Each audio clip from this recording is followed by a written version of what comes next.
Hello বন্ধুরা, কেমন আছো সবাই? আজকে পৌঁছে গেছি আমাদের বাঁকুড়া জেলার ইন্দপুর বাংলাতে।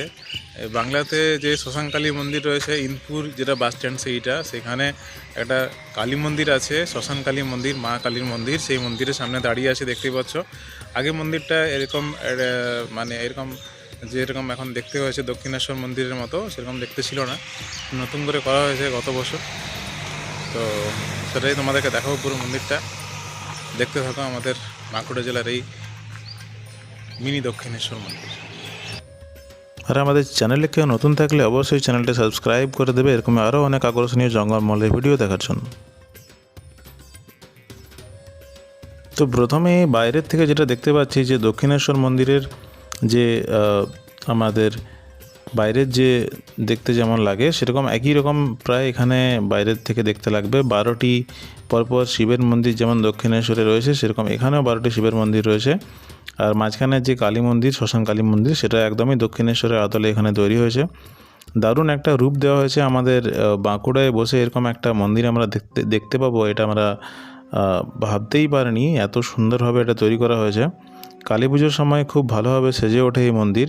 দেখতেই পাচ্ছ, এটা উদ্বোধন হয়েছে 10, 11, 23 তারিখে। শ্রীমৎ স্বামী কৃত্তিবাসানন্দজি এটা উদ্বোধন করেছেন এবং পূজার প্রবর্তক শ্রী নাগেশ্বরজি। তো মন্দিরের ভিতরে প্রবেশ করলাম। এখানে মন্দিরের ভিতরের যে দেওয়াল, সেই দেওয়ালে প্রচুর এখানে শিল্পকলা দেখতে পাচ্ছি। মা কালীর বিভিন্ন রূপ এখানে ফুটিয়ে তোলা হয়েছে দেওয়ালের কারুকার্যের মাধ্যমে।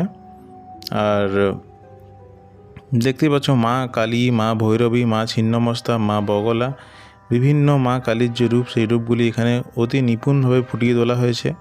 মা কমলা রূপ এখানে দেখতে পাচ্ছি, ধূমাবতী রূপ এখানে দেখতে পাচ্ছি মায়ের। এই সমস্ত প্রতিমা যেগুলো দেওয়ালের মধ্যে করা রয়েছে, সেগুলো দেখতে দেখতে পুরো মন্দিরটা দারুণ একটা অনুভূতি হচ্ছে।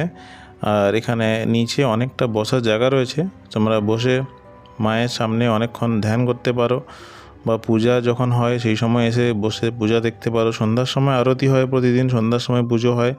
আর দিনের বেলাতেও ভোগ দেওয়া হয়। যদি কারো পুজো দেবার ইচ্ছে থাকে তাহলে সে দিনের বেলাতেও আসতে পারে। মোটামুটি সকাল দিকটাতে 10টা 11টা এরকম টাইমে একটা পুজো হয়, সেই সময় এসে পুজো দিতে পারো।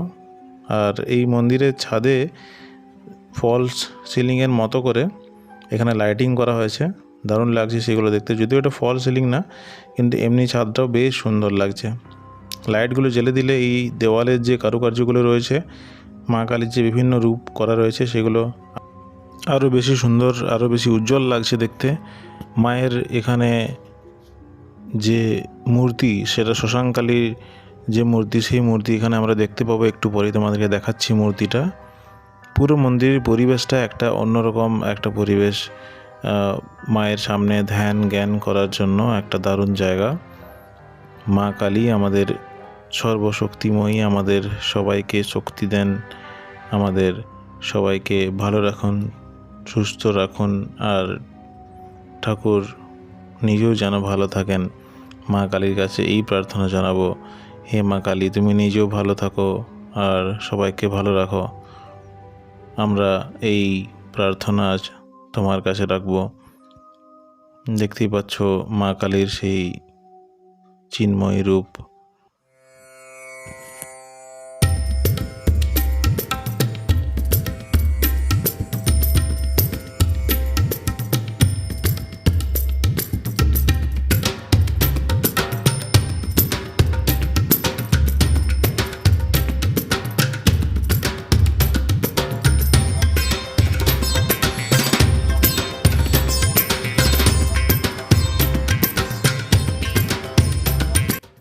তো প্রধান মন্দির থেকে বেরিয়ে বাইরে যে 12টি শিবের মন্দির রয়েছে, সেই মন্দিরগুলো তোমাদেরকে দেখাচ্ছি।